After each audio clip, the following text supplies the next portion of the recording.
Bonjour les balances et ascendant balance, très belle année 2024 à vous tous et je vous propose vos énergies du 8 au 14 janvier par tracé intuitif, petite nouveauté expérimentale de cette année 2024. Donc c'est parti pour vous les balances, qu'est-ce qu'on a comme message pour vous cette semaine? D'accord, donc tout est groupé dans le bas pour vous. Alors, qu'est-ce que j'ai là? Eh bien une énergie assez intériorisée et pas forcément sociable, sortante ou particulièrement extravertie. Alors la nouvelle lune du 11 janvier, pour vous les balances, elle se place dans votre secteur famille-foyer. On va voir ce que ça va donner de l'autre côté, mais de ce côté-là, j'ai vraiment une concentration autour de ce qui compose votre foyer, votre foyer intérieur, donc peut-être familial, oui, c'est possible dans certains cas, mais vraiment un regroupement, je dirais, à l'intérieur de vous, une concentration très intérieure sur vos besoins, ce que vous voulez nourrir, une réflexion, et je vais même oser dire le mot, une énergie de recueillement. C'est quelque chose d'assez silencieux, réservé, intime. Vous voyez, c'est cette énergie-là que j'ai par ici. Pour autant, je ne me sens pas plombée, c'est pas quelque chose de plombant, c'est même pas quelque chose de passif. Il y a quelque chose ici qui prend votre attention d'une façon assez appliquée, consciencieuse. Donc, soit vous travaillez dans votre coin, dans votre coquille, à l'abri sur un projet, ça peut être ça, où vous avez besoin de tranquillité, d'être un peu dans votre bulle intérieure, ça correspond bien à ce que j'ai là. Soit vous vous occupez d'autre chose, mais vous avez besoin de temps pour y réfléchir. Si cette question est extérieure ou impacte le côté professionnel, enfin votre vie sociale, etc., vous avez besoin de temps. Il y a un besoin de tranquillité ici et une recherche de tranquillité, de paix intérieure pour sentir comment vous êtes aligné avec une autre énergie que la vôtre, quelle que soit cette autre énergie, que ce soit quelqu'un, que ce soit une situation, que ce soit un événement. Donc de ce côté-là, il y a une recherche de tranquillité constructive. C'est un besoin de réflexion qui mène à quelque chose ou d'introspection qui mène à quelque chose. Cette nouvelle lune du 11 janvier, elle est en trigone à Uranus. Uranus, c'est l'éveil, la nouveauté, la libération. Donc c'est comme si vous aviez besoin de temps pour travailler sur une thématique qui vise une libération à terme ou qui vise une stimulation également, mais vous avez besoin que celle-ci soit vraie, soit authentique et soit alignée avec vos besoins. Voilà ce que j'ai par là. Ensuite, de ce côté-là, alors ici, j'ai une énergie mercurienne, une énergie d'expression, une énergie de communication. C'est donc votre maison 3 que j'ai par là.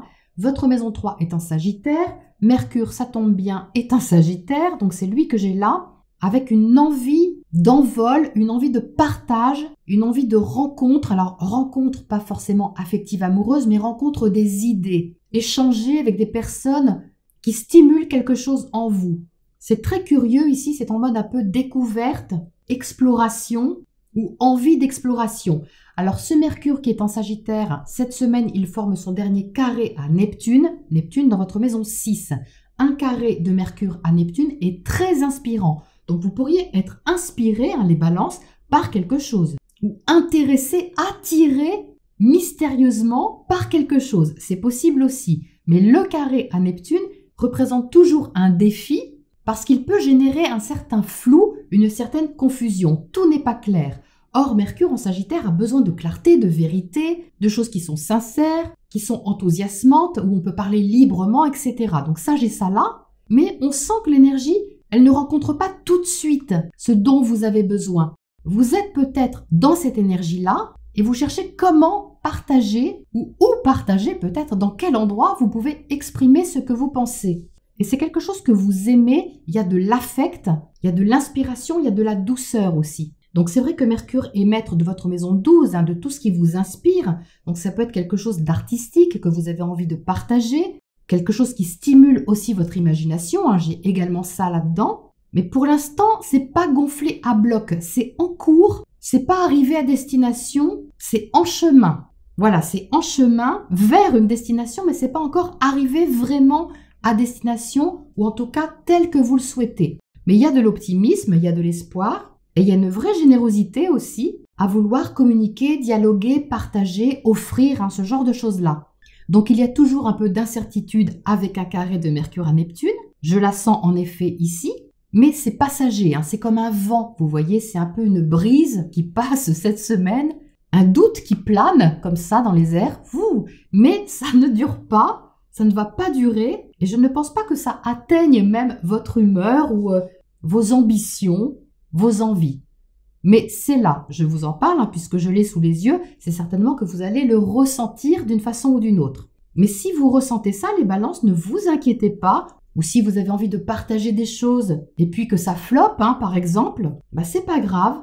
Prenez ça comme une aventure, un vent de nouveauté, un vent d'éveil, d'aventure qui va vous montrer quand même quelque chose, qui va vous apprendre quelque chose.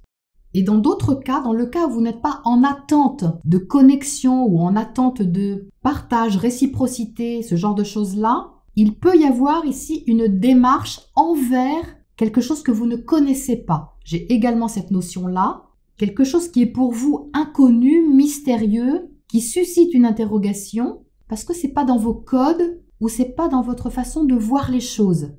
Exemple, parce que c'est ce qui me vient en tête, vous avez l'habitude d'aller chez un médecin traditionnel et puis cette semaine, quelqu'un vous parle de telle personne, un magnétiseur ou quelque chose comme ça et vous êtes tenté. Mais vous n'avez pas l'habitude de ça, c'est pas dans votre façon habituelle de vous soigner. Vous voyez, c'est un peu cette énergie-là que j'ai, donc ça demande une adaptation mentale, un mode découverte où vous vous dites, on verra bien, après tout, j'ai rien à perdre. Vous voyez, c'est ça, j'ai rien à perdre. Vous ne vous mettez pas en danger, hein, évidemment, mais vous êtes dans l'expérimentation, la découverte, l'ouverture d'un possible, même si vous ne savez pas ce que ça va donner. Voilà ce que j'ai ici, vous verrez comment ça résonne pour vous. Ensuite, par là, alors j'ai de l'accompagnement par ici.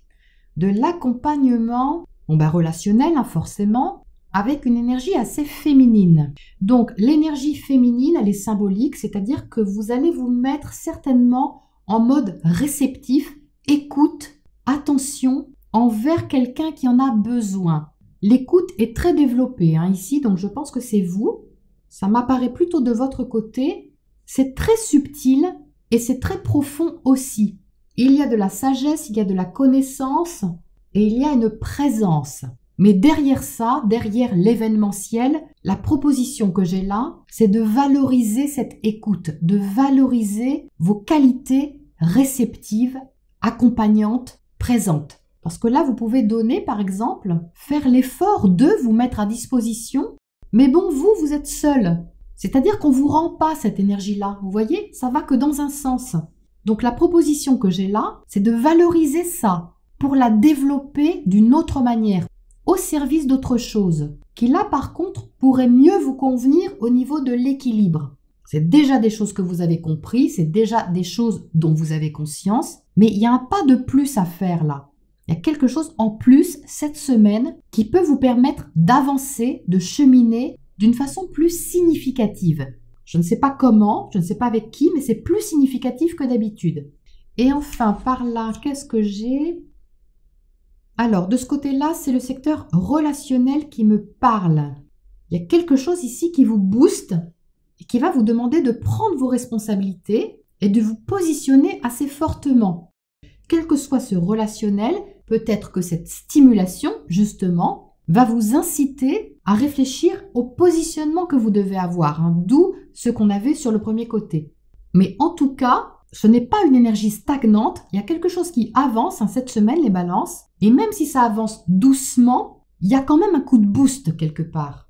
Il y a vraiment une dualité entre quelque chose qui est dynamisant et quelque chose qui demande du temps en amont. J'ai l'accélérateur et le frein en même temps. Donc ça va justement vous inciter à poser une action, à agir de façon constructive, même si ça vous demande une certaine patience, parce que c'est ça qui va vous permettre de passer une étape, de gravir une marche. J'ai cette image-là, ça reste symbolique, bien sûr, vous verrez comment vous pouvez monter d'un échelon, évoluer extérieurement ou intérieurement, tout en respectant votre rythme, parce que ça c'est important. Voilà les balances pour la semaine du 8 au 14 et je vous retrouve bientôt pour la prochaine escale.